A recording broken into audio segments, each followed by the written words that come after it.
Ce soir, les téléspectateurs de TMC pourront replonger dans la nostalgie du cinéma français avec le film Taxi 3 de Gérard Krawczyk, 2003. Marion Cotillard y incarne Lily Bertineau aux côtés du duo mythique de Taxi incarné par Samina Seri, Daniel, et Frédéric Diefenthal, Emilien. Sans oublier Bernard Farcy, le commissaire Gérard Gilbert, et son incontournable cri alerte général, Petra, et Édouard Montout, Alain. En 2002, année à laquelle le troisième volet de Taxi a été tourné, Marion Cotillard est considérée comme l'étoile montante du cinéma français en grande partie grâce à son rôle dans Taxi qu'elle joue depuis le premier volet en 1998. La même année, en 2002, Marion Cotillard partage la vie d'un autre acteur, Stéphane Guérin-Tillet.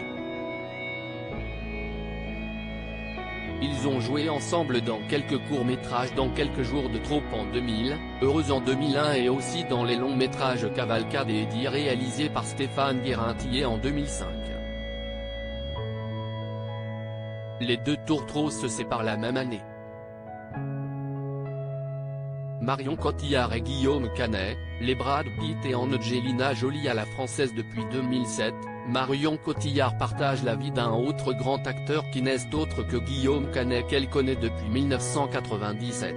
Auparavant, ce dernier était en couple avec Diane Kruger avec laquelle il s'est marié en septembre 2001. De son côté, l'actrice de 47 ans a eu une relation amoureuse avec Sinclair de 2005 à 2007.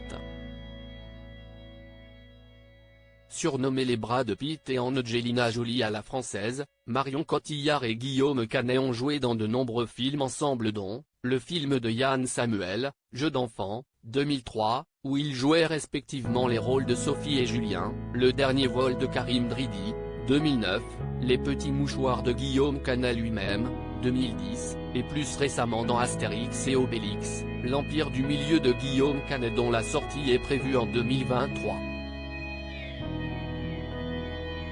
En dehors des plateaux de tournage, Marion Cotillard et Guillaume Canet sont devenus parents d'un garçon, Marcel, né le 19 mai 2011 et d'une fille, Louise, née le 10 mars 2017.